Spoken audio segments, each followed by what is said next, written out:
and then Sure. we will switch into English. Yeah? Sure. Hoy nos toca hablar de las lecciones aprendidas del COVID, ¿no? Parece que vivimos en un mundo en donde tenemos varias crisis de manera paralela, o parece que unas se apagan a medida que otras aparecen, ¿no? Ucrania puede dejar detrás lo que ha sido el COVID puede dejar detrás lo que fue en su día la crisis financiera, pero ahora aparece otra crisis financiera a partir de la inflación que podría dejar atrás todo lo que tenemos, y sin embargo hay una evidencia. La primera lección que tenemos que aprender es que el COVID no ha acabado, el COVID sigue, y es muy probable que el COVID sea el prólogo de otras emergencias de salud global que puedan venir, que puedan aparecer en los próximos años, ¿no? Por lo tanto, yo creo que hoy, teniendo el beneficio de tener aquí al profesor Fadi El-Gerlali, que es, él viene de la Universidad Americana de Beirut, de Líbano, y que es un experto en una de las cosas que muchas veces parece que no se ve y que sin embargo es lo que más hace que la ciencia tenga un sentido, que es llevar el conocimiento a la acción política. Una de las grandes lecciones que hemos aprendido del COVID es que muchas veces la distancia que existe entre la toma de decisiones y la ciencia es muy grande. Cojamos el caso de lo que fue la epidemia del coronavirus. Cuando la epidemia empieza en China estábamos muy preocupados, pero aquí no se cerró nada, ni se tomó ninguna medida. Había ciencia que nos decía, modelos matemáticos que nos avanzaban que podía llegar. De hecho, teníamos una cierta conciencia de que las enfermedades infecciosas, para las que habíamos creado una serie de fronteras, no llegarían nunca. El ébola, 2014-2015, nos pareció que se quedaría exclusivamente en África, y por lo tanto tampoco se tomaron grandes medidas aquí. Para el ébola ni siquiera se trabajó en la posibilidad de una vacuna, que sí que existía, no como la del COVID, existía, se había probado, pero que no había sido llevado a la sociedad, se había quedado en las librerías de los laboratorios, por muchas razones que luego en el debate, si queréis, podemos profundizar, porque hoy no es el caso.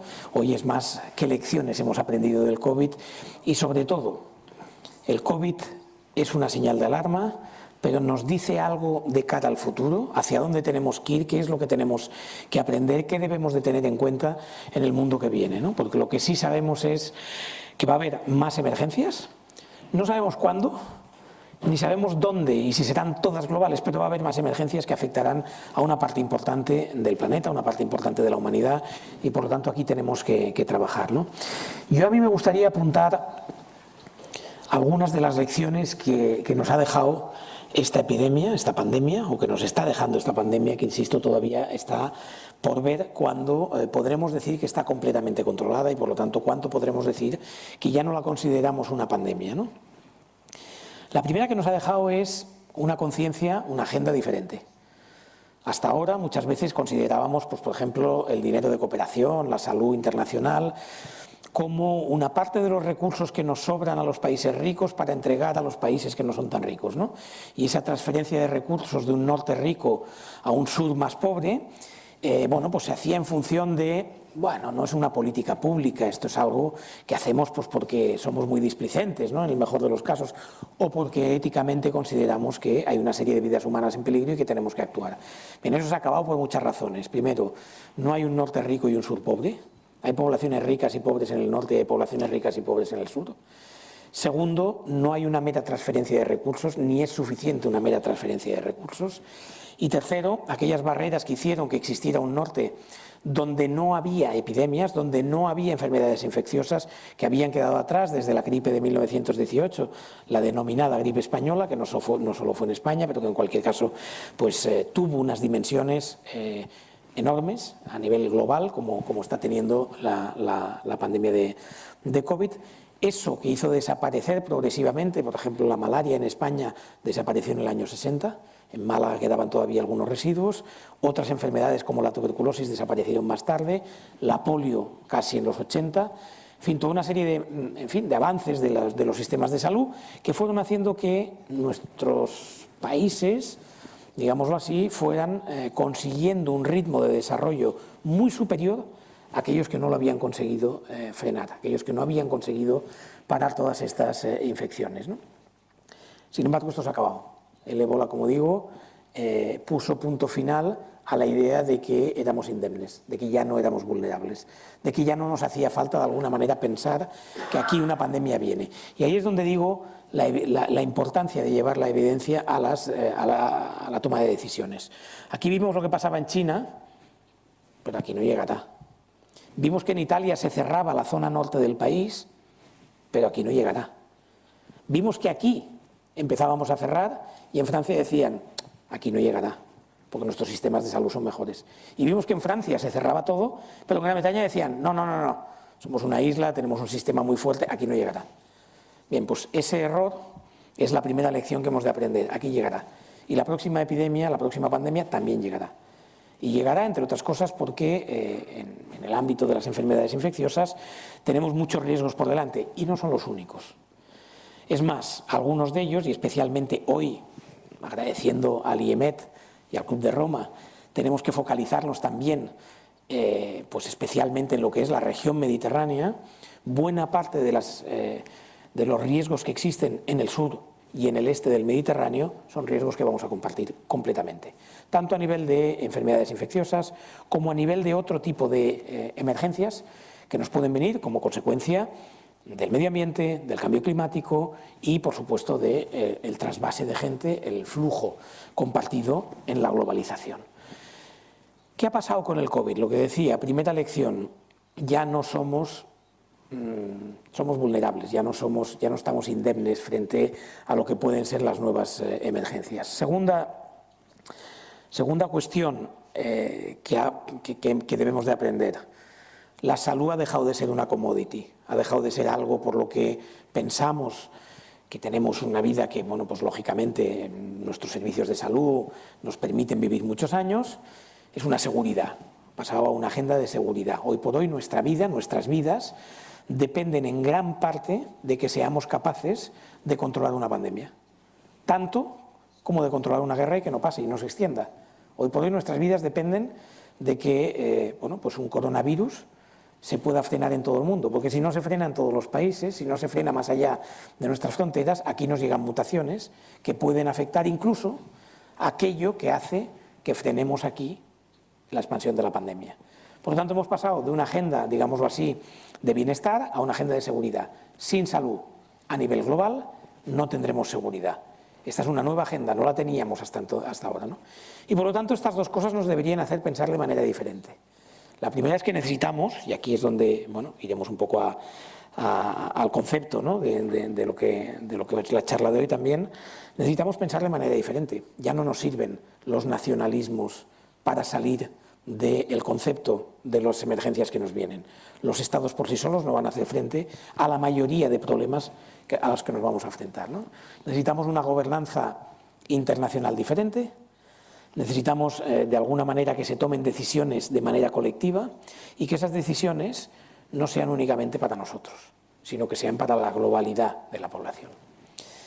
Now probably we'll switch into English. Y ahora cambiaré al inglés, porque en 2 minutos le pasaré la palabra, profesor.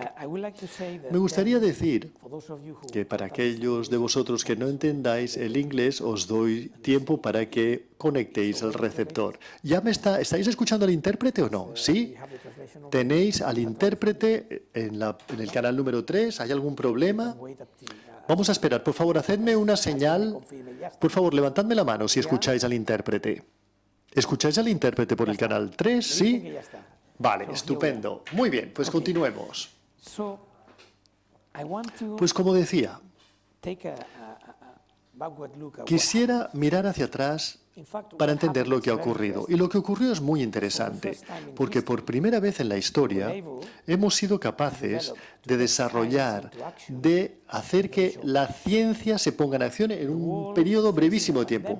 Un mundo que se enfrentaba a una pandemia decidió que la herramienta principal que podíamos utilizar en términos de respuesta médica y respuesta política y respuesta estratégica era una vacuna. Una vacuna vacuna? Primero, porque la vacuna es la herramienta más eficaz desde el punto de vista de los costes que tenemos. Y antes del COVID se hizo un estudio por parte de la Johan University que demostraba que en los países de bajos ingresos, cuando inviertes $1 en vacunas, solo recuperas en términos de rendimiento $16. Pero esta no es la razón por la cual todos los países del mundo empezaron a invertir en ello. Lo que ocurrió es que todo se detuvo, el comercio, el turismo, las relaciones sociales, todo se cerró en banda.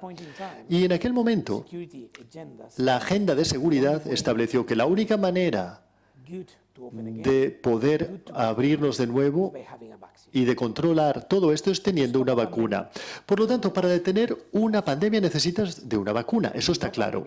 Pero no solamente necesitamos una vacuna que pueda ser accesible por parte de todo el mundo. Porque si no accede a ella todo el mundo, el problema es que el virus, todos los virus, tienen mutaciones, todos mutan. De manera que mientras menos personas estén inmunizadas, más el virus tendrá una nueva mutación, una nueva variedad, lo cual significa que en aquellos lugares donde no existe la inmunización, entonces tendrás mucha mayor capacidad para que el virus entre en una nueva versión que podría afectarnos a nosotros que hemos sido vacunados. Esa es la realidad.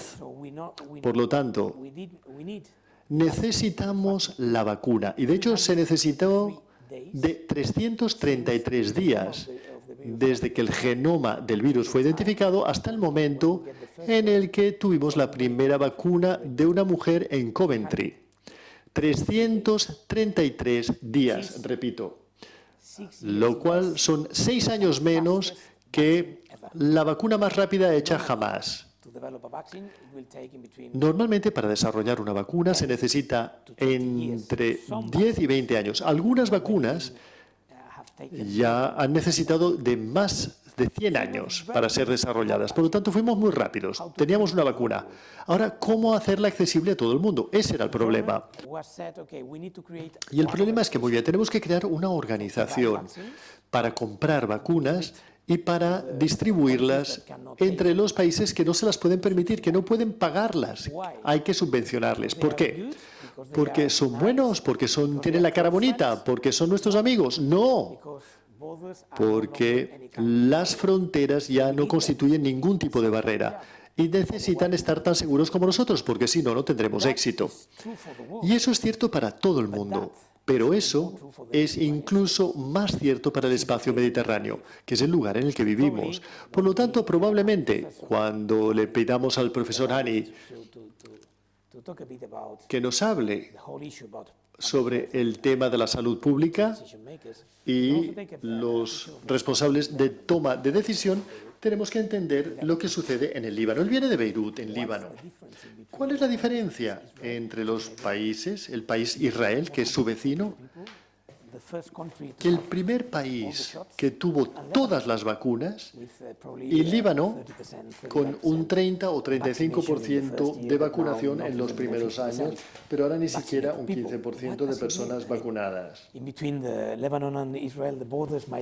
Entre el Líbano e Israel, la frontera puede, digamos, actuar o convertirse en una barrera, pero no sucedió con España y Marruecos. Y por primera vez la Unión Europea actuó como Estado. Dijeron, muy bien, nosotros compraremos las vacunas para todos los ciudadanos europeos. Muy bien, ¿por qué? ¿Es solidaridad? No, es la misma lógica, porque en Alemania, que fue el único país del mundo que tenía la vacuna para toda su población en el primer año, solamente Alemania habría podido obtenerla muy rápidamente. Y Alemania dijo, si yo tengo la vacuna para todos los ciudadanos alemanes y no tengo la vacuna para los rumanos o para los portugueses, entonces tendré que cubrir toda la Unión Europea, porque Alemania estará cerrada. España estará cerrada, Francia estará cerrada, Portugal estará cerrado. Y esa idea, la idea de la Unión Europea, lo que es una lástima es que no se expandió a toda la cuenca mediterránea, porque al final la manera de transitar entre los unos y los otros es algo que marca la diferencia en la economía, en el comercio y en la capacidad de relacionarse los unos con los otros. Por lo tanto, no fue un verdadero espacio mediterráneo en este sentido. Pues bien, con este marco referencial, no soy yo el que debería explicar las lecciones, sino el tener la oportunidad de tener aquí al profesor Fabi Al-Jabali. Me gustaría preguntarle, profesor, usted que dedica su tiempo a llevar la ciencia a la acción, la ciencia o el conocimiento en el proceso de toma de decisión, ¿qué es lo que falló? ¿Qué fallos vio usted desde su punto de vista en el área mediterránea? Tiene usted la palabra. Muchísimas gracias.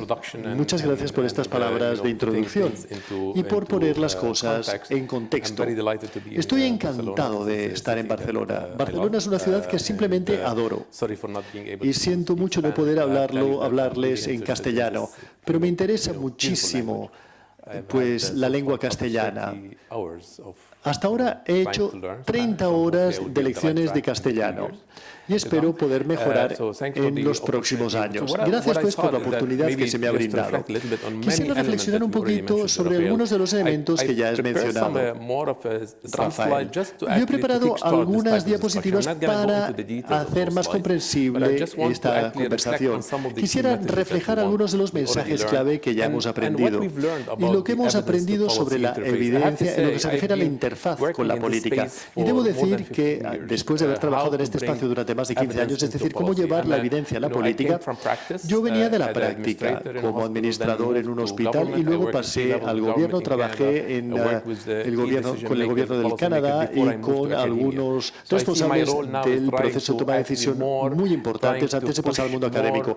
Y yo lo que veo es que hay que llevar la evidencia a la política y a la práctica. Pero hemos aprendido mucho en los últimos años. Pero una cosa muy importante que surgió de la pandemia es que esta es la primera vez en que hemos visto a los primeros ministros, presidentes y políticos hablando de la importancia de utilizar la evidencia en el proceso de toma de decisiones. Esto es muy importante. Yo siempre miro el vaso medio lleno, no medio vacío, y creo que es muy importante. Es un avance que se ha logrado. Ahora hay más reconocimiento del papel que desempeñan los datos y la respuesta en tiempo real en un momento de crisis, y hemos aprendido mucho en los últimos 2 años por lo menos como resultado de la pandemia. Pero antes de continuar quisiera enseñar unas diapositivas. Voy a revisarlas muy rápidamente y luego continuaremos. A ver, por favor. Pongamos las diapositivas en pantalla. Están en inglés, pero bueno, no es un problema. No voy a entrar en el detalle del texto escrito de las diapositivas, pero quiero ahondar en lo que ya ha mencionado Rafael. Muy bien, sí. Permitidme que funciona muy bien. Yo quisiera mencionar que estoy aquí para enviaros y transmitiros algunos mensajes.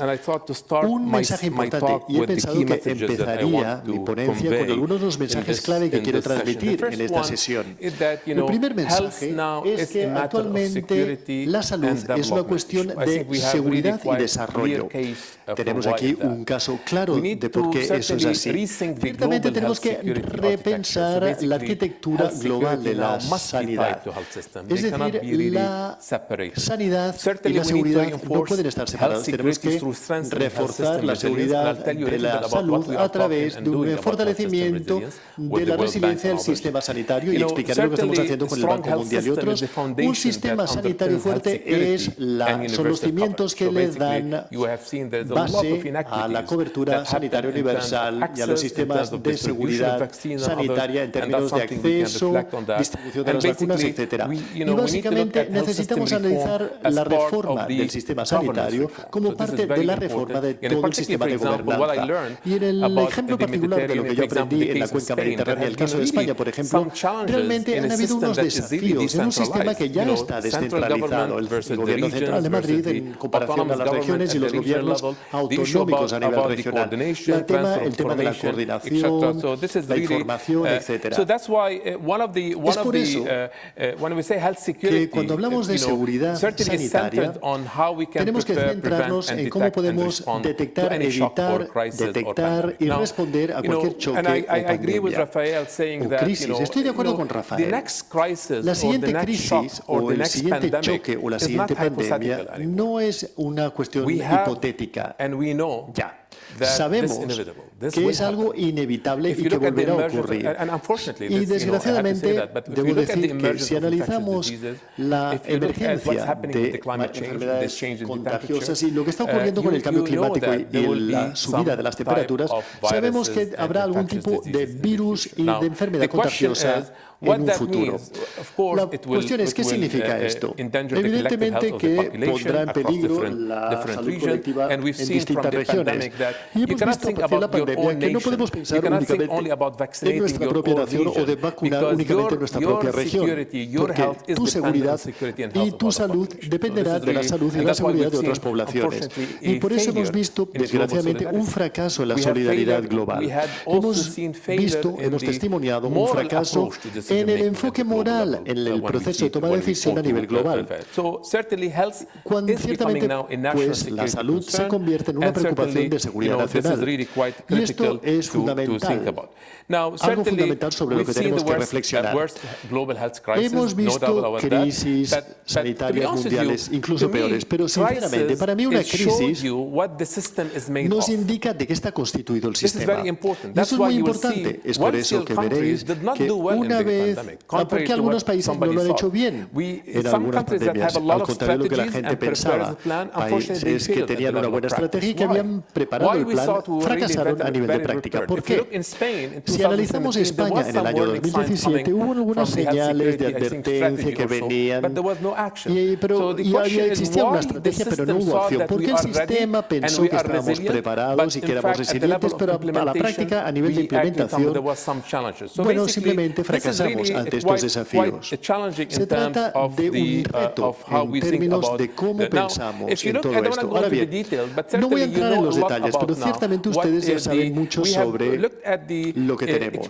Hemos analizado la experiencia de algunos países del primer mundo, incluyendo España, Italia, Francia. Italia y España fueron el epicentro de la pandemia. Hubo algunas respuestas atrasadas, una decisión adaptada en tiempo real muy limitada, falta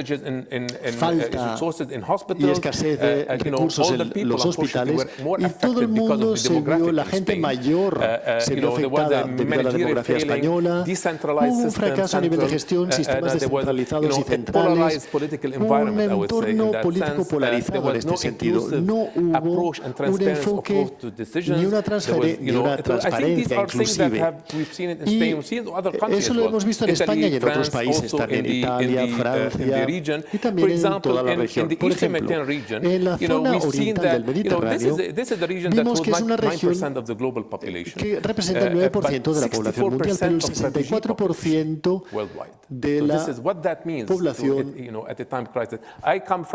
afectada de COVID. Yo vengo de un país en donde tenemos 1,5 millones de refugiados, en un país de 4,5 millones. Imaginaros un país que ha aumentado su población entre un 35 y un 40% en menos de un año. ¿Qué le ocurrirá a los recursos, infraestructuras, sectores sociales, sanitarios, etcétera?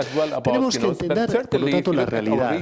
Pero si analizamos nuestra región, el desafío, digamos, del cambio climático, el cambio, la movilidad, muchos países no invirtieron en la infraestructura sanitaria con un sistema muy frágil. Y es por eso que si analizamos la situación, tenemos desigualdades socioeconómicas.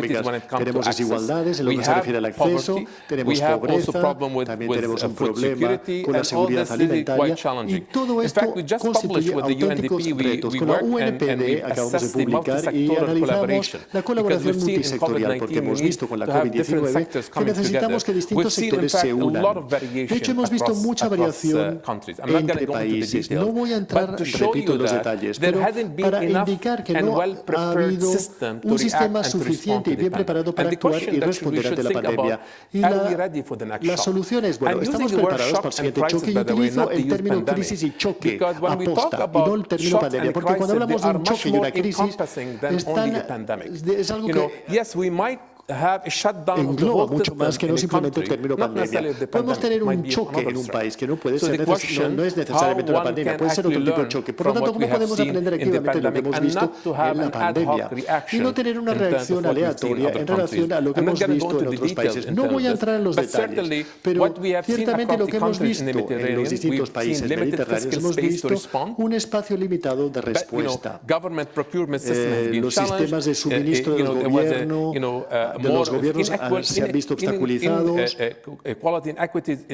mucha desigualdad en términos de los movimientos económicos y poca capacidad de reacción, poca, digamos, supervisión y aislamiento, el reto de mantener los servicios básicos, especialmente durante el confinamiento. Esto fue muy difícil y es aquí donde muchos gobiernos empezaron a ver la intersección entre la salud y la protección social y económica en relación a las personas más pobres y menos privilegiadas que no podían llevar comida a sus mesas. Por lo tanto, existían algunas deficiencias estructurales en los sistemas sanitarios del Mediterráneo. Esto es muy importante en términos de falta de un plan de emergencia, falta de liderazgo. Hubo un esfuerzo débil para implicarnos con los otros factores sociales y políticos. Y a esto me refería cuando decía la intersección entre la evidencia y la política.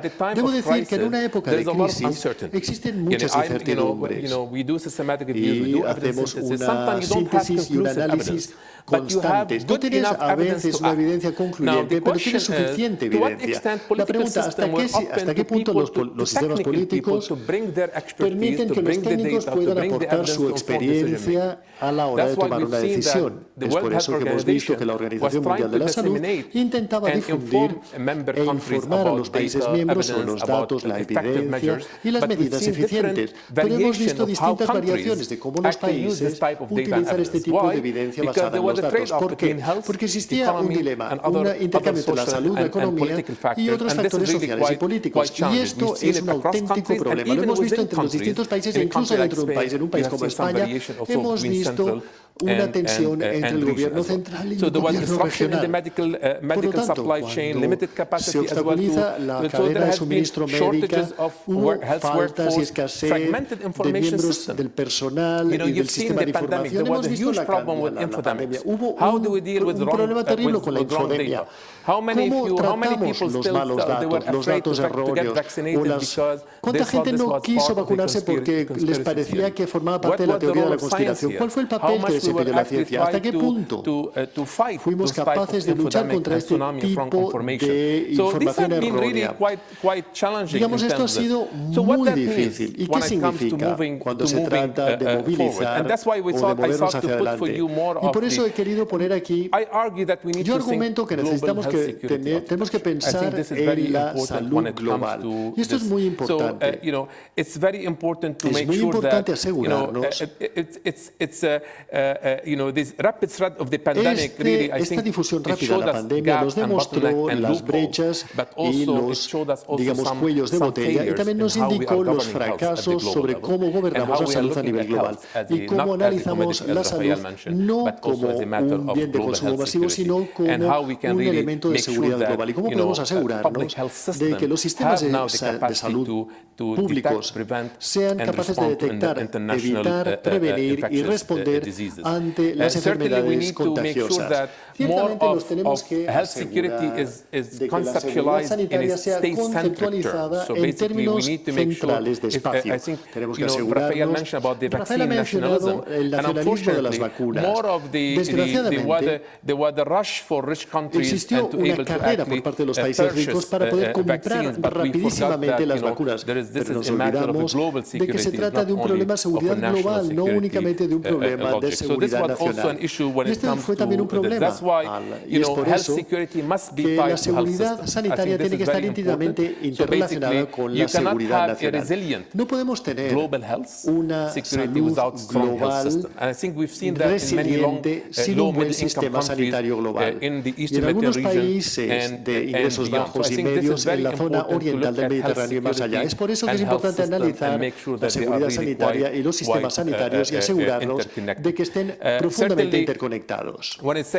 Ciertamente, cuando yo hablo de un sistema sanitario más resiliente, esto se relaciona con una seguridad sanitaria a nivel local, regional, nacional y global. Cuando tenemos un sistema fuerte de supervisión, cuando tenemos un sistema de información fuerte, cuando tenemos un sistema de inmunización fuerte, cadenas de suministro, compra pública, todo esto es importante y puede ayudar a los países a mitigar y responder a los desafíos en distintas regiones. Es por eso que cuando hablamos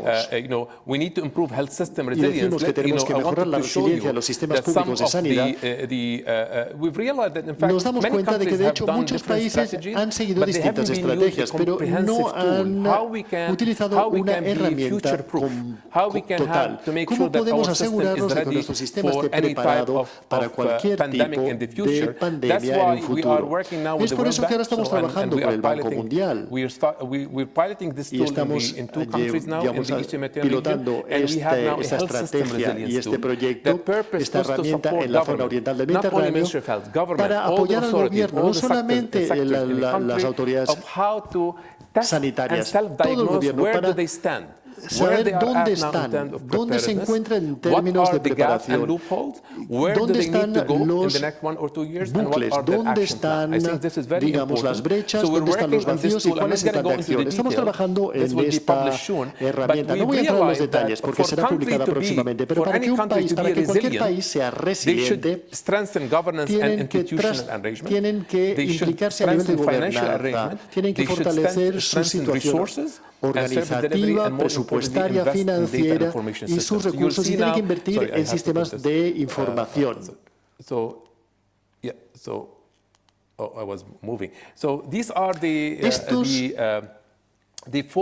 son los 4 pilares que componen la herramienta y tienen indicadores específicos. Cada país puede obtener su tarjeta de puntuación como resultado de esta herramienta. Y por eso digo que ahora los países se tienen que medir en términos de preparación ante un choque potencial. ¿Cómo tratamos este choque? ¿Cómo lo podemos gestionar y cómo podemos recuperarnos del choque?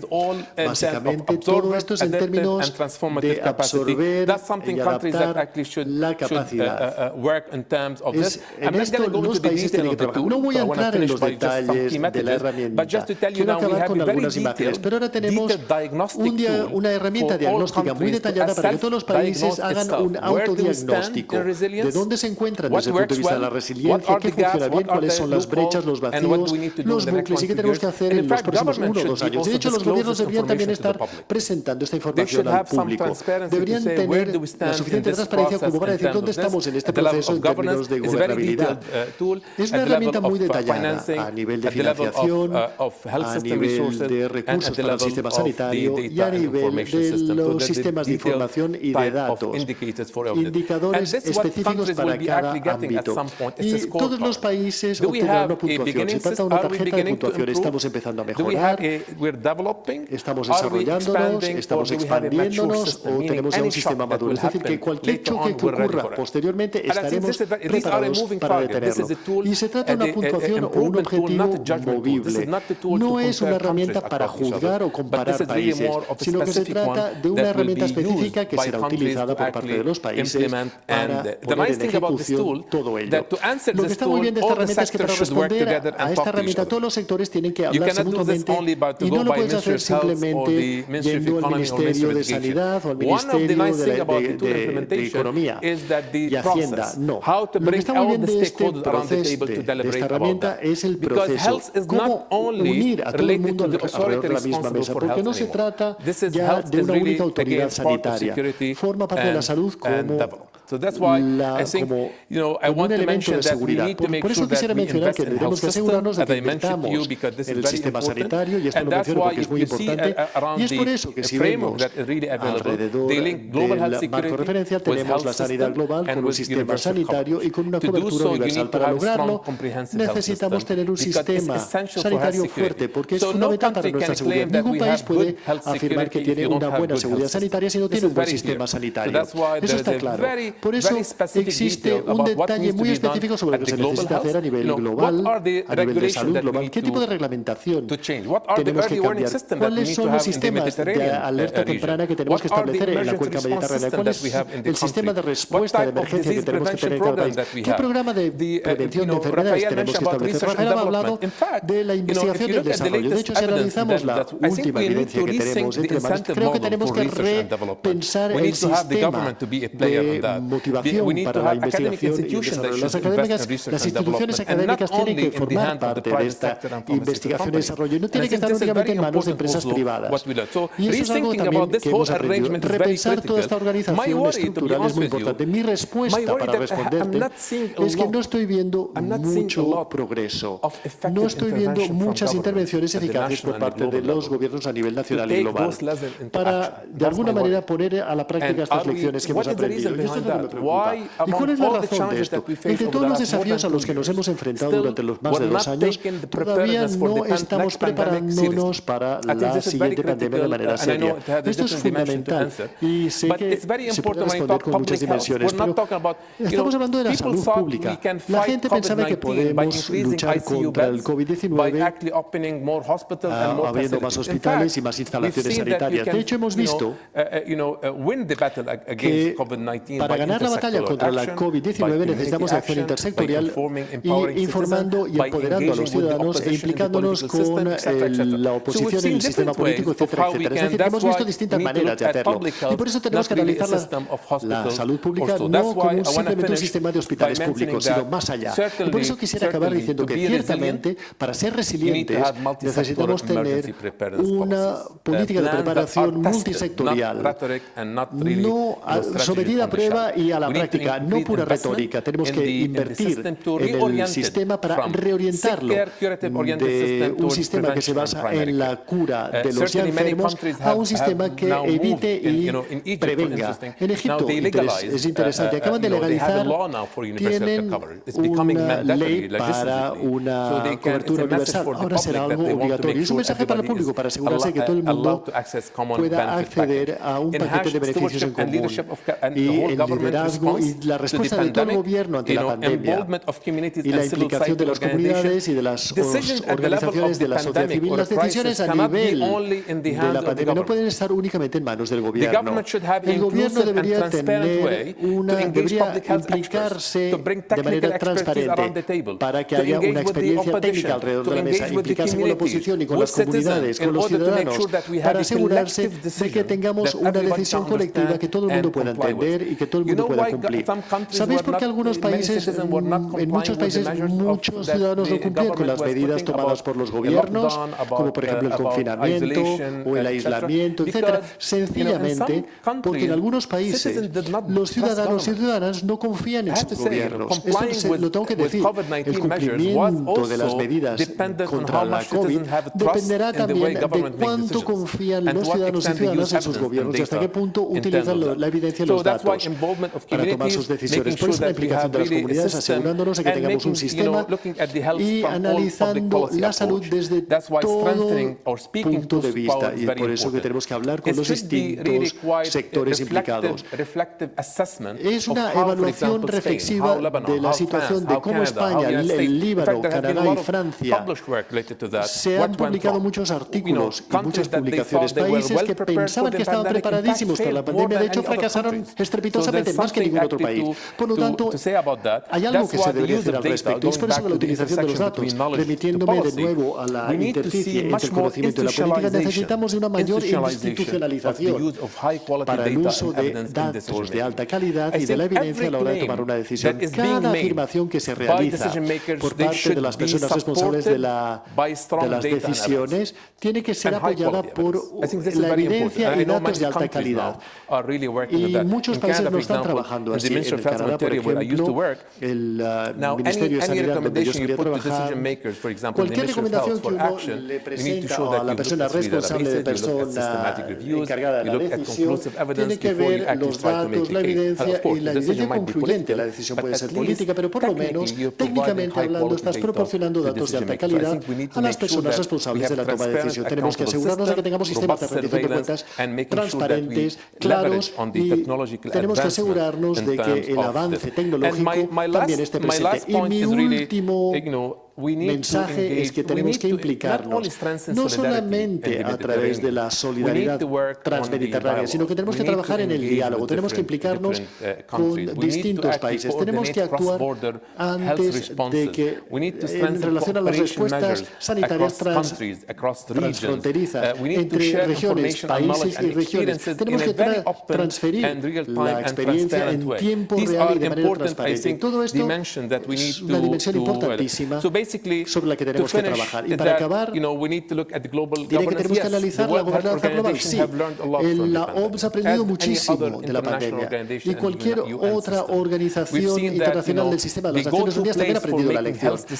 El mejor lugar para tomar decisiones sobre la salud global no es una única entidad, sino que son muchos sectores, muchas entidades, muchas instituciones. ¿Cómo podemos asegurarnos de que realmente reconozcamos nuestras diferencias, pero también tenemos que tener solidaridad, coherencia y más coordinación de las decisiones y un mensaje único transmitido a nivel global en el momento de una crisis global y para una respuesta global? Gracias. Gracias, profesor. Empezar a pensar las preguntas que queráis hacer, porque abriremos el espacio para preguntas, lógicamente, las inquietudes que puedan generar. Yo voy a dialogar un poco con él sobre algunos de los temas que nos ha comentado, pero irlas pensando a medida que queráis levantar la mano. Si no, los 20 minutos finales nos quedarán para preguntas, pero si tenéis alguna pregunta, podéis. Aquí ya tenemos una primera pregunta. ¿La queréis lanzar ahora o esperamos un poco? Aquí tenemos otra. Vamos a abrir el debate, pues entonces abramos lo primero entre el público y luego ya continuaremos. Aunque, debo decir que usted ya ha abierto muchísimos frentes en términos de cómo tratamos esta pandemia. El tema de la evidencia y el llevar esta evidencia a las personas responsables de la toma de decisiones. Recuerdo que en el momento de la crisis de la COVID aquí en España, había un investigador de nuestro equipo en concreto, un epidemiólogo que dijo: cuando tuvimos el primer caso en España, él dijo: esto estará ocurriendo exactamente tal y como ha ocurrido en Italia. Será masivo y durará entre 2 años y medio y 3 años, porque no estamos haciendo nada al respecto. Tenemos esta evidencia, pero los políticos no estaban dispuestos a confinarnos. El equilibrio era muy difícil. Y existen, primero, permitamos que el público formule sus preguntas.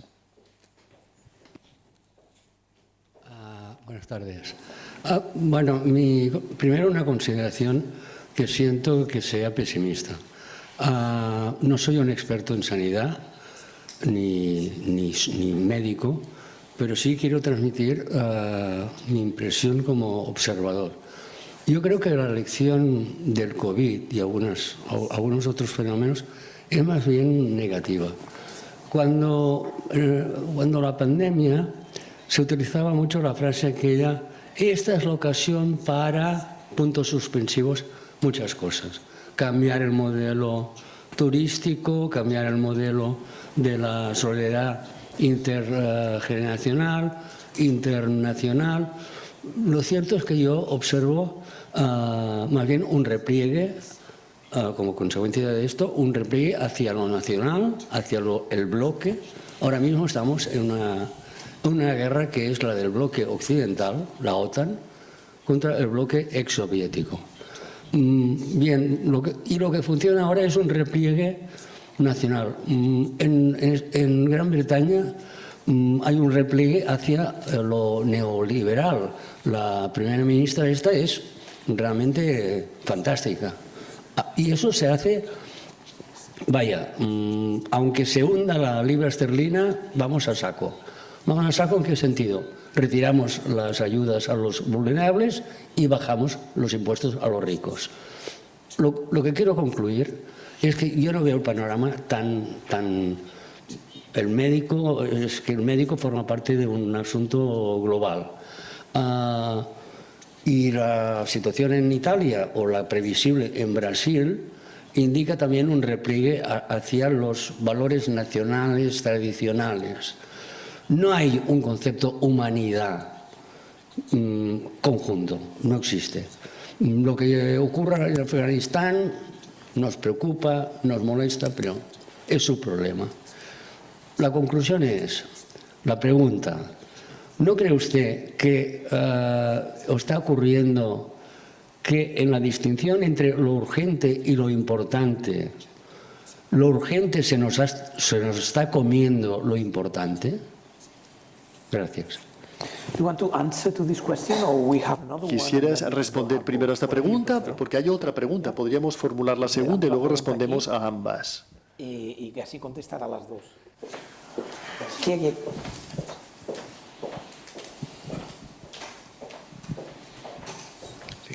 Gracias por la presentación. Thank you so much for the good presentation. I think it's a little Creo que es un poquito utópica su presentación, pero estoy de acuerdo. Es bueno y positivo ser optimista.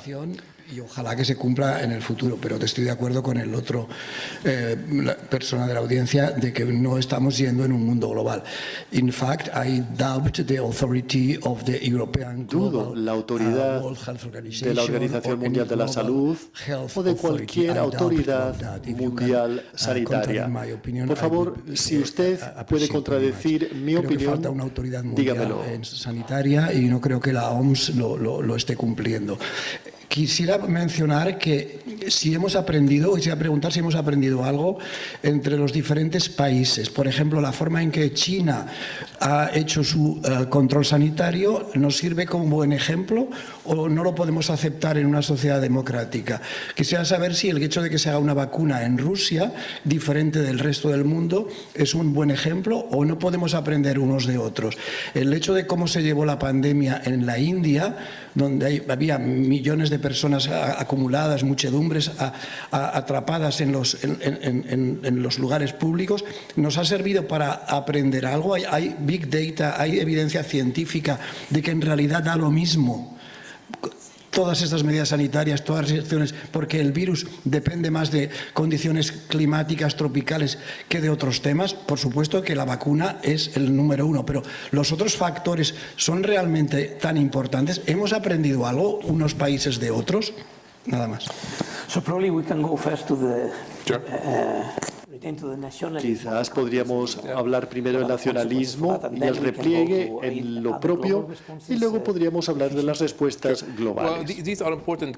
Ambas son preguntas muy importantes, debo decir. Podríamos hablar mucho y largo sobre esto. Estoy de acuerdo con los dos. Yo tengo la misma preocupación que usted, porque en el momento de la pandemia pensábamos que, de hecho, nuestros países empezarían a pensar de una manera más igualitaria y más global y teniendo un enfoque basado en la humanidad a la hora de tomar sus decisiones. Desgraciadamente hemos visto que debido a la pandemia muchos países se han convertido en lugares proteccionistas y solo piensan en sus propios ciudadanos y sus propias fronteras. Y esto es lo peor que habría podido ocurrir en el momento de la pandemia. Estoy de acuerdo con usted.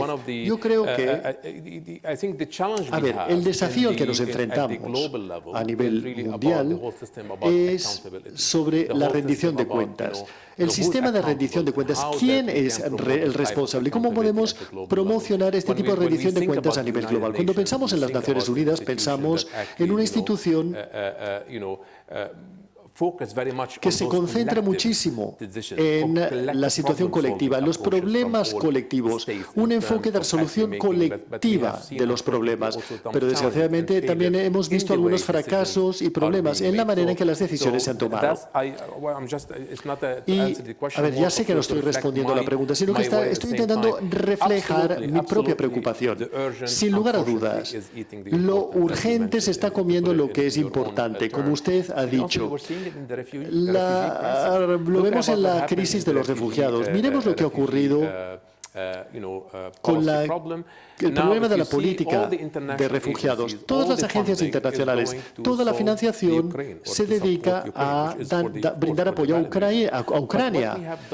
Pero lo que hemos hecho en términos de apoyar las operaciones para los países que estaban teniendo terribles problemas con los refugiados, Jordania y el Líbano, debido a la crisis siria. Es decir, que saltar de una crisis a la otra porque es urgente no significa que hayas resuelto la crisis anterior. De hecho, la situación incluso podría empeorar porque no has cerrado el ciclo o el círculo. Por lo tanto, aquí hay un llamamiento que hago a la comunidad internacional.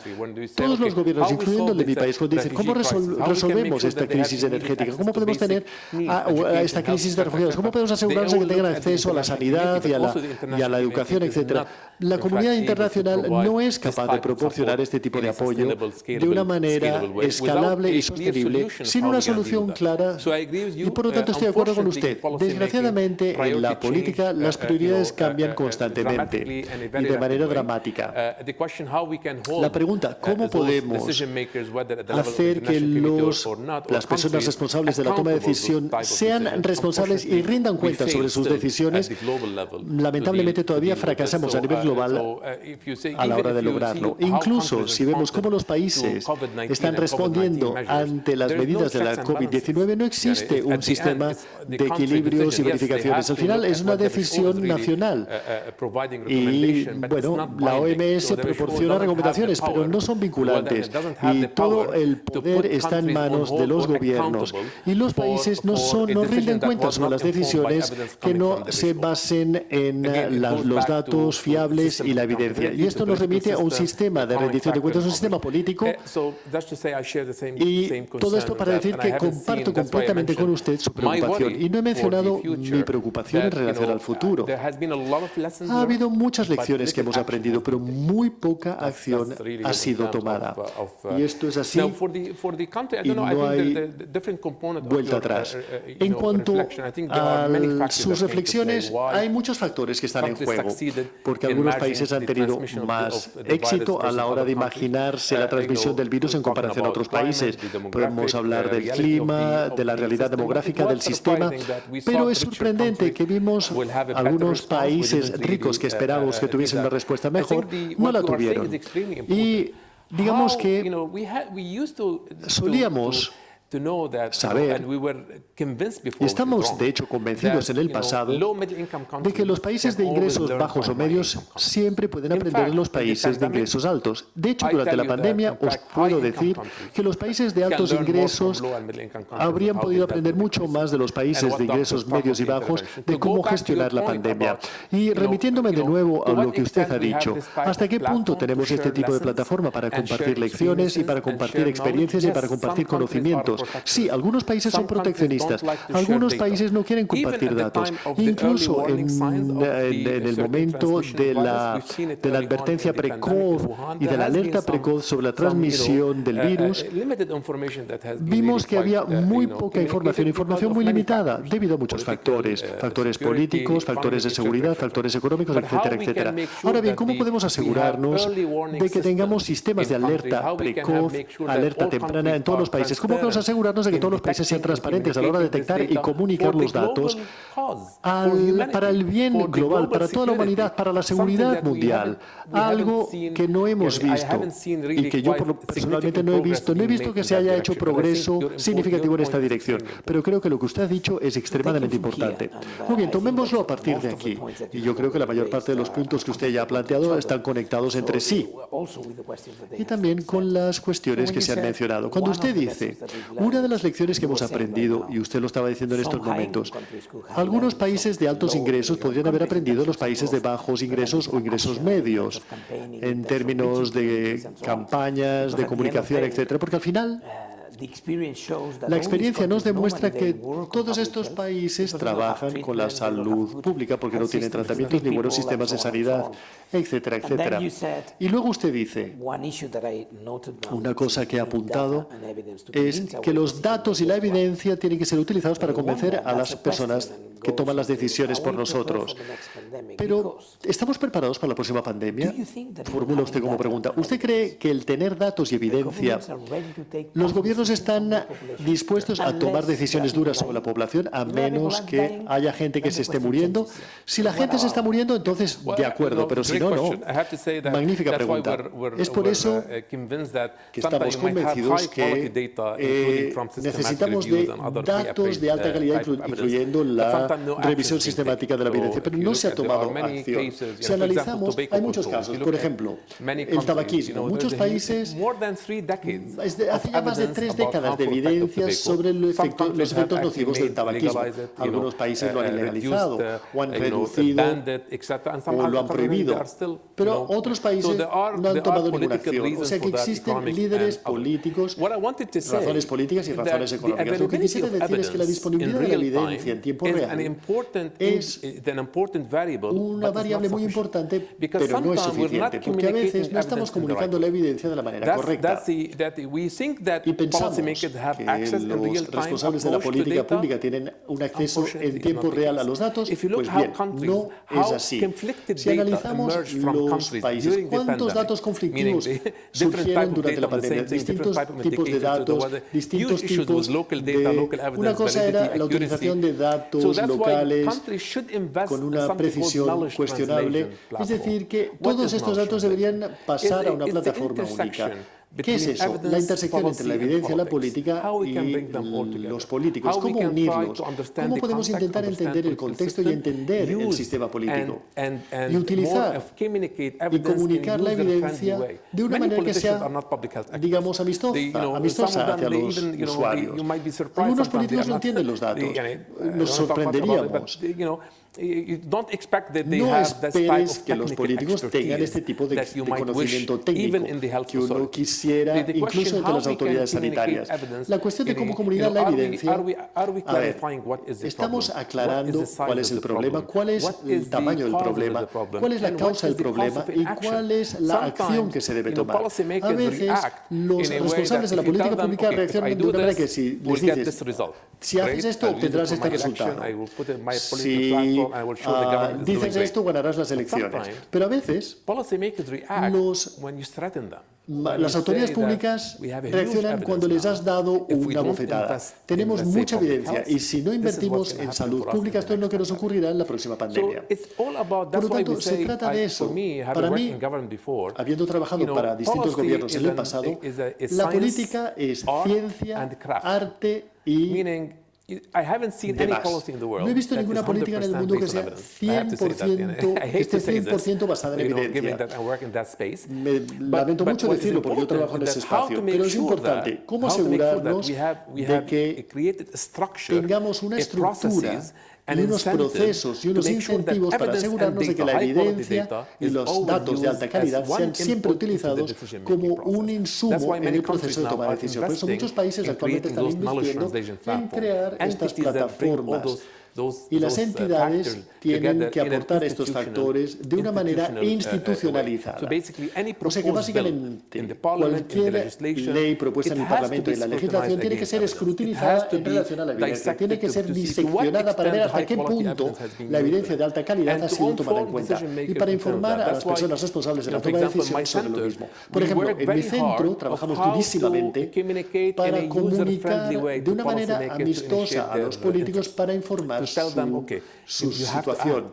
Decirles, muy bien, tienes que invertir. Existe evidencia aquí de que esto lo podemos hacer, lo ponemos de una manera que sea fácil de entender. Y es por eso que los políticos siempre les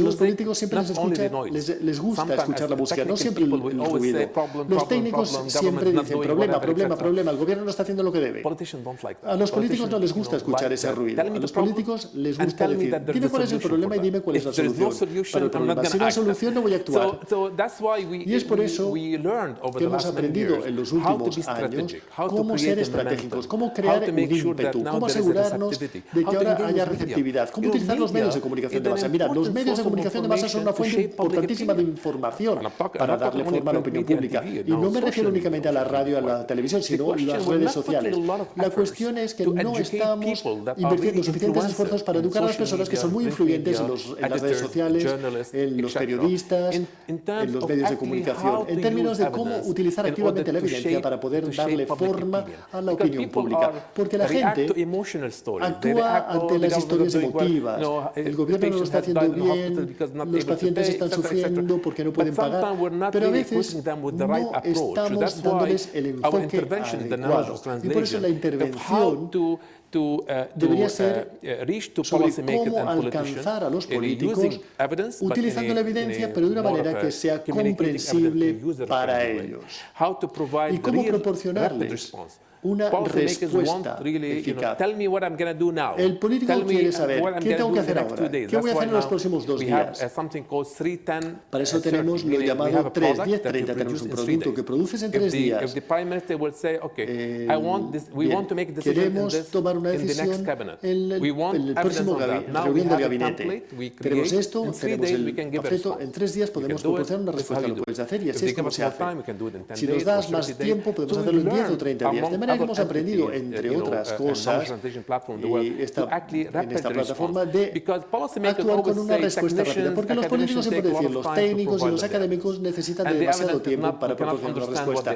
Y el gobierno no siempre entiende lo que están diciendo o son demasiado complicados. Ahora estamos intentando asegurarnos de que todo sea más sencillo, todo esté preparado, pero lo comunicamos de una manera más fácil de entender. Por eso durante la COVID-19 invertimos mucho en un sistema de respuesta rápida, cómo proporcionar una respuesta en tiempo real. Si existe incertidumbre sobre la evidencia, por ejemplo, en relación a las vacunas, sí, esto es una vacuna experimental, ha sido realizada o desarrollada en un periodo breve de tiempo, pero la cuestión es, ¿eres transparente en relación a esto, al conocimiento que tienes?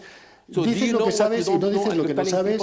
Le estás hablando a la gente de lo que no sabes. Creo que eso es muy importante. Esto mejoraría la confianza hacia los políticos por parte de los ciudadanos. Por eso yo creo que este tipo de evidencia entre la interfaz política, ciencia es muy importante. Y actualmente brindamos apoyo a los países a través de programas de mentoría y tutoría sobre cómo crear lo que llamamos una unidad de respuesta rápida dentro de los gobiernos, dentro del Parlamento, dentro del gabinete de ministros, dentro de los ministerios.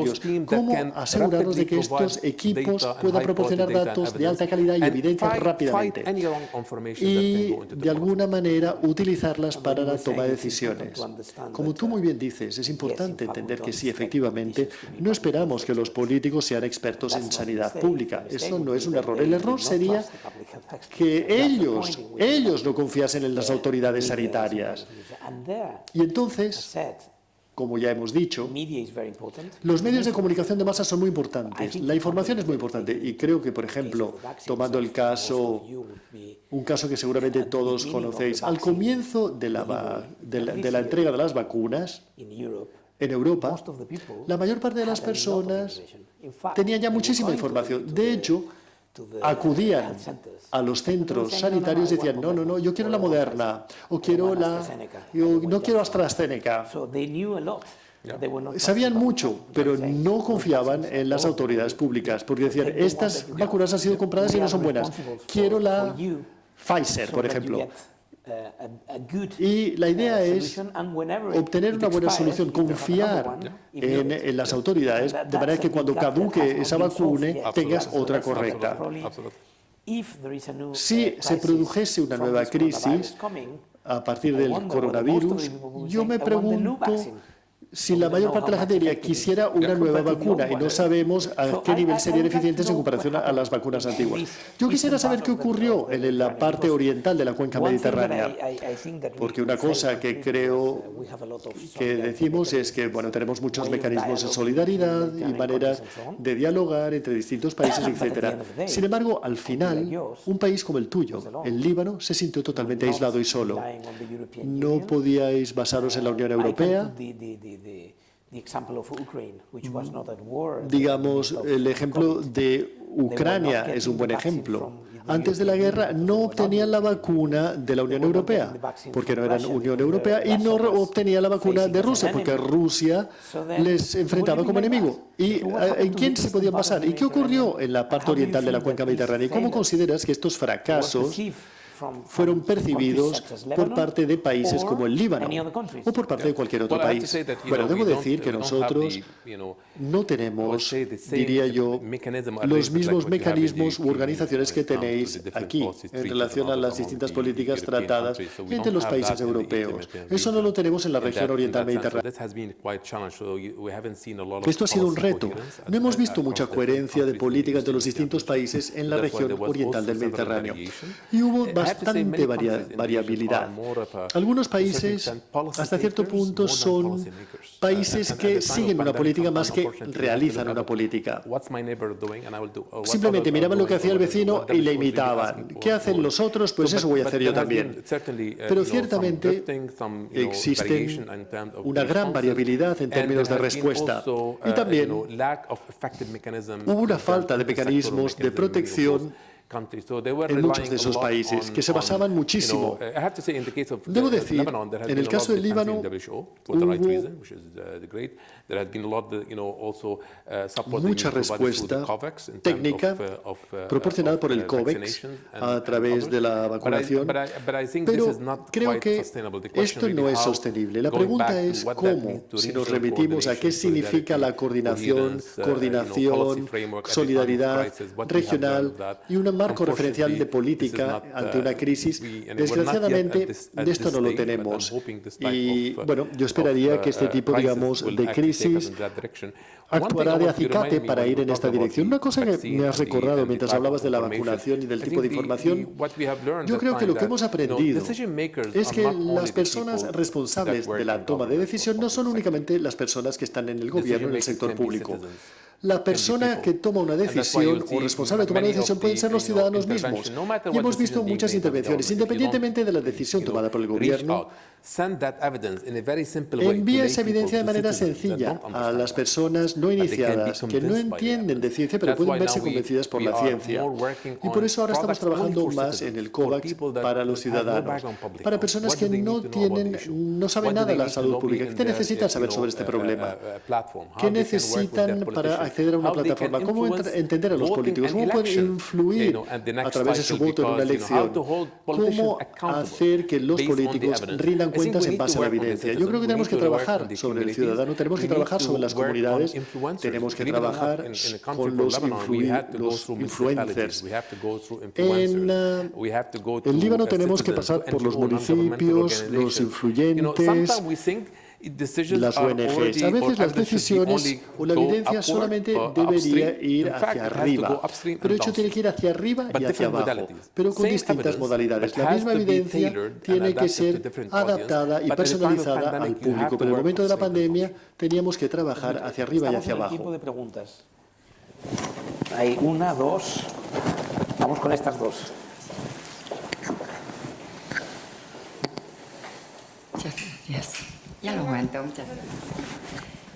Muchas gracias. Ha sido una generosa exposición por parte de los dos. Y yo le quiero preguntar a los dos, después de la experiencia que se ha adquirido, pasado ya el tiempo que llevamos de COVID, cuando venga la próxima pandemia, shock, iremos a la búsqueda de la competencia más potente de tal o cual laboratorio para adquirir la vacuna más eficiente, la que más potente sea. Óigame, el desconcierto es mayúsculo, porque los gobiernos, desde las comunidades al central, no se van a poner de acuerdo. Ni se han puesto, ni se ponen, ni se pondrán. Nunca. Entonces, los de a pie, ¿qué tenemos que hacer? ¿Volver a vacunarnos con un índice de desconfianza también mayúsculo, perdón por la redundancia? Aclárenmelo, por favor. Muchas gracias. Well, you were talking about research and development. Bueno, usted estaba hablando de la investigación y el desarrollo. Seguramente tenemos que cambiar el modelo, ¿verdad? Y seguramente podría responder y compartir su visión sobre las vacunas. Es una pregunta interesantísima la que usted me formula, muy difícil de responder, y entiendo perfectamente lo que usted me dice. A ver, a mí me gusta su pregunta porque sé que usted es una persona implicada. Usted claramente es una persona implicada y por eso formula esta pregunta tan importante. Y es muy importante crear un mecanismo para que haya una verdadera implicación del ciudadano de a pie en el proceso de toma de decisiones. El ciudadano no puede ser simplemente un recipiente pasivo de las decisiones del gobierno, porque usted ha formulado la pregunta correcta sobre cómo se toman las decisiones. Y usted tiene todo el derecho de preguntar sobre qué base se ha decidido esto, qué evidencia han utilizado, qué datos han utilizado. Y su opinión debería también ser tomada en cuenta en el proceso de toma de decisiones. Y esto lo tenemos que ver en las comunidades. Mi preocupación es que el enfoque de arriba hacia abajo desde la crisis es muy peligrosa, porque es un grupo pequeñito de personas que toman decisiones sin tener una actitud incluyente y transparente. Me ha gustado mucho su pregunta. Lamentablemente no tengo una respuesta. Ya sé que no le estoy respondiendo, pero lo que quiero decir es que esto es exactamente el tipo de ciudadano implicado e informado que queremos, como usted. Y es por eso que usted tenemos un papel. Tenemos el papel de empoderar a los ciudadanos con la información correcta, proporcionándoles información de una manera sencilla, fácil de comprender. Explíqueme lo que necesito saber. Explíqueme qué es lo que tengo que preguntar. Infórmeme de qué tipo de preguntas debo formular a mi político representante. Y de esta manera empoderar al ciudadano es un factor importantísimo para que un político rinda cuentas. Lo peor que podría ocurrir en cualquier sistema político es que los ciudadanos no estén implicados, que solo sean recipientes pasivos o simplemente personas que no confían en los gobiernos, o sea, que no cumplen las normas. Y por eso necesitamos una mayor ciudadanía implicada, con grupos de reflexión en las comunidades sobre cuál es ese es el mejor modelo para estar mejor informados. Bien, abundando en su pregunta sobre la investigación y el desarrollo, yo diría que en la zona mediterránea mucho más habría podido ser hecho en términos de producción de vacunas y de tratamientos. Yo conozco exactamente la situación que existe en Líbano y en Egipto. Y no tienen ninguna respuesta basada en el conocimiento. Y esto es una lástima, porque en un momento dado eso habría podido multiplicar la acción de las vacunas. Y hay que decir alto y claro, tenemos que cambiar algunos temas que se relacionan con el desarrollo de las vacunas y el desarrollo de los fármacos en general. Incluso, digamos, las reglamentaciones. La mayor parte de los países se basan en las reglamentaciones internacionales porque no tienen la capacidad de reglamentar ellos mismos y están esperando a tomar decisiones en base a lo que hacen los otros. Pero ahora voy a pasar al castellano. A una parte de su pregunta, ¿no?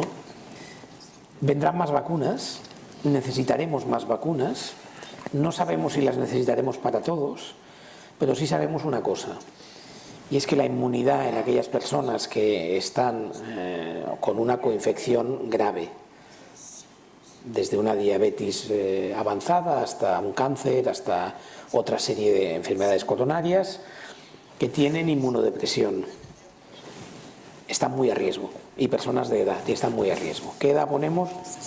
El dato hoy en Cataluña es, han muerto 11 personas esta semana. Es decir, mucho, poco, o si tenemos en cuenta que de tráfico mueren 3, pues es 3 veces más, o 4 veces más. Todavía estamos multiplicando por 4.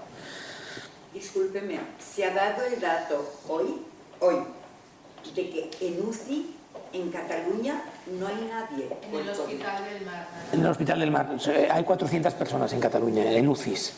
400 personas ingresadas.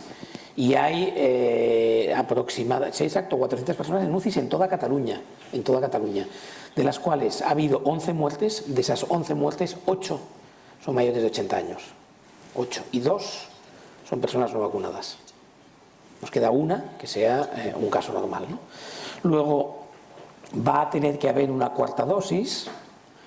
Esa dosis va a ser para aquella gente que está más a riesgo, porque son los que pueden padecer peor una pequeña ola de una nueva variante para la cual no estén preparados. Las vacunas que tenemos hoy no son estériles, no esterilizan, no impiden que nos contagiemos. Lo que impiden es que desarrollemos la enfermedad de manera severa, en un porcentaje muy elevado, no al 100%. Entonces hay que, lógicamente, vacunar a las personas que están más a riesgo. Es la evidencia que tenemos hoy, es la que tenemos hoy. Puede que cambie, puede que venga una variante para la que estas vacunas no estén bien preparadas y tengamos que volver a cambiar el plan y empezar a pensar en vacunar a todo el mundo. Hoy por hoy parece que no, pero insisto, para personas a riesgo sería conveniente. ¿Hemos cambiado el sistema? No, no lo hemos cambiado. El sistema de investigación y desarrollo sigue siendo el que hay, y hay un tema, you mentioned that, which is... Usted ha mencionado una cosa, los gobiernos han pagado toda la investigación final porque la industria no ha pagado el presupuesto. Las vacunas fueron pagadas anticipadamente como riesgo asumido por el país. Pero los países tienen el poder de decir, esto deberías colocar esto aquí o allá. No, el poder estaba en las manos de la industria farmacéutica, aunque no habían pagado por la vacuna. No asumieron el riesgo. El riesgo fue asumido a nivel público. Y esto es una brecha que deberíamos evitar. ¿Cómo es posible que estemos pagando por ello, pero al final no podamos decidir dónde se distribuye la producción de estas vacunas? Por eso, en la estructura de incentivos para la investigación y desarrollo tiene que ser revisado. Yo creo que quedaba una pregunta ya, y con ella quizás vamos a ir cerrando. Buenas tardes. Buenas tardes. Una pregunta para el ponente que supongo que conocerá, de un país que está al lado del suyo. En el caso de Israel fue famoso porque fue el que se dijo que era el primero que había conseguido vacunación de toda la población. La duda es, supongo que desde luego la población, los ciudadanos israelíes judíos la obtuvieron todos. La duda es, ¿los ciudadanos judíos árabes la obtuvieron también con la misma facilidad? Y luego, ¿los habitantes de Israel que no tienen nacionalidad israelí la consiguieron también?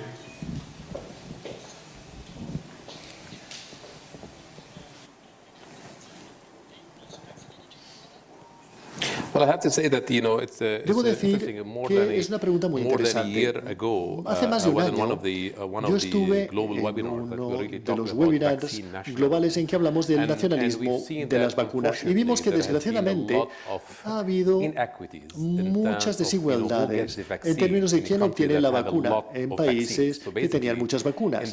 Básicamente, en el caso del país que usted está mencionando, Israel, existen algunos casos en los que de hecho había ciudadanos que tenían más de una dosis de la vacuna en un momento en que muchas personas estaban viviendo sin ningún tipo de acceso a ninguna vacuna. Y este es el tema de la desigualdad y de la discriminación que hemos visto. Es un hecho, es así. Ahora bien, las razones son distintas y no voy a entrar en los detalles políticos, pero a mí me parece que la manera en que los países han tratado el tema de la vacunación es más una cuestión ética y moral, más que nada. Va más allá de la salud pública. Es una cuestión moral, es una cuestión ética. ¿Cómo es posible que tus ciudadanos tienen más de una dosis de la vacuna, mientras que otras personas que viven en el mismo territorio, de hecho, no pueden acceder a ningún tipo de vacuna? Pensémoslo. Y es por eso que hemos visto, yo creo que se trata de una cuestión ética y moral, y un fracaso ético y moral en cómo hemos tratado el tema de la distribución de las vacunas y también en términos de la carrera del nacionalismo de las vacunas, que ha sido terrible. Tú puedes vacunar a todo el mundo en el país, pero si tu vecino no está vacunado, tu vacunación es inútil, no has hecho nada. Si es corta, una última pregunta. Yo he seguido bastante los datos sobre vacunación en los países del mundo. Este mito de Israel es falso. En su momento se dijo que había 3 países que lo petaban, que eran Israel, Reino Unido y Estados Unidos. Las cifras al final en estos 3 países son muy bajas. Muy bajas quiere decir 65%. En Israel el motivo principal es de orden ideológico religioso. Los ortodoxos y ultraortodoxos no se vacunan. En Estados Unidos también es de orden ideológico. No se vacunan simplemente porque no quieren. Y si en Israel había 2 vacunas es porque sobraban, porque había gente que no quería vacunarse. No digamos los palestinos, que esto no cuentan y no hay que vacunarnos, nada más. Hay muchos palestinos que son israelíes. Ya sé. Muchos árabes que son israelíes, vamos. Bueno, muchos, unos cuantos. Unos cuantos. De hecho, no dejan de ser territorios ocupados, con lo pero cual tendrían la responsabilidad. En Gaza no han visto vacunas, ¿eh? No, por eso. Pero, no, en parte tiene razón. Lo que pasa es que hablamos de la primera ola, que es cuando se tenía escasez, cuando había escasez de dosis. Bueno, el caso de Israel es un caso claro, entre otras cosas porque hace un acuerdo con una farmacéutica para utilizarse como lo que sería un ensayo clínico de fase 4B. ¿eh? Lo digo con todas las comillas. Y por aclarar el dato, son 400 ingresos hospitalarios lo que tenemos ahora en Cataluña. De ellos, un 10% son UCIs y 11 muertos. Esto lo he visto esta mañana porque además he preguntado el número de muertos. Me equivoqué, que era en el Hospital del Mar. Entonces, sí. Pero no sé si if you want to say a final quisiera decir quisiera transmitir algún mensaje final. Después de todas sus reflexiones e ideas, yo creo que existen algunas lecciones, efectivamente, y podríamos estar un poquitín más preparados. Yo no creo que hayamos creado una gran capacidad arquitectónica en nuestra estructura sanitaria para estar preparados ante un nuevo shock. Vale, no hablemos de pandemia, hablemos de choque global, porque afecta el comercio, la economía, la globalización, los viajes, todo. Pero todavía no tenemos, y seguramente usted ha leído el último libro de Bill Gates, que dice que necesitamos de algún tipo de bombero universal, bomberos, un cuerpo de bomberos universal para todo el mundo, para evitar una nueva pandemia. Creo que hemos aprendido muchas lecciones. Algunas de ellas serán seguidas, pero todavía tenemos un sistema muy complejo para el futuro y no todo estará preparado para el próximo choque. ¿Qué piensa usted? Usted tiene la última palabra. Pues bien, yo creo que mucho se podría decir al respecto, pero muy brevemente debo decir que, remitiéndome de nuevo a lo que usted ha mencionado sobre la urgencia y lo importante, lo que hemos visto es que la intervención de los países para fortalecer su resiliencia en sus sistemas en base a las lecciones aprendidas por la pandemia no solamente es importante, sino que también es urgente. Es decir, cómo crear esa sensación de urgencia entre los países y las regiones para realmente invertir e intentar ser más resilientes. ¿Cómo podemos fortalecer nuestro sistema? ¿Cómo podemos hacer una autoevaluación de nuestros sectores y de nuestros sistemas dentro del país para ver cuál es nuestro posicionamiento y para saber qué intervenciones tenemos que acometer y qué tipo de acciones debemos llevar a cabo? ¿Y cómo podemos conectar todo esto con el sistema político? Pues yo creo que esto es extremadamente importante. Mi preocupación es que a veces los políticos lo único que quieren es maximizar votos y solamente miran lo que pueden hacer durante los siguientes 4 años de mandato, pero simplemente ignoran las decisiones a largo plazo. Y esto es muy importante, es una cuestión de seguridad nacional y global. Y significa que las reglas del juego político no se aplican. Yo suelo decir que las crisis son una oportunidad para el cambio, porque se concentran, son acontecimientes de concentración. Las reglas del juego no se aplican. Todos estamos en la misma barca. O todos sobrevivimos o todos morimos. Y yo creo que es un mensaje que se debe transmitir muy claramente a todos los políticos a nivel nacional, internacionales, a todos los donantes y fundaciones, para asegurarnos de que tomemos estas lecciones. Basta ya de hablar de lecciones aprendidas. Pasemos ahora a la acción. Durante los últimos años se ha hablado muchísimo sobre las lecciones aprendidas, pero muy poco se ha hecho a nivel de acción. Es decir, ¿cómo podemos llevar esas lecciones aprendidas y convertirlas en acciones?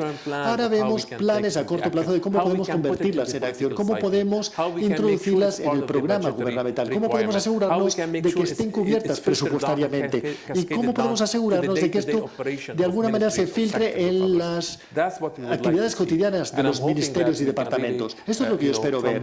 Y a partir de esta sesión espero que algunas de estas visiones puedan convertirse en realidad en el futuro. Gracias. Muchas gracias, profesor Galvani. Ha sido un gran placer tenerle aquí en Barcelona. En Barcelona siempre es un gran placer tener una visión desde la otra orilla de esta región que compartimos en común. Muchas gracias al Instituto Europeo del Mediterráneo y gracias, señor Lanaspa, del Club de Roma y en nombre de la Fundación La Caixa, gracias por habernos invitado a este magnífico Paloma Calla. Gracias.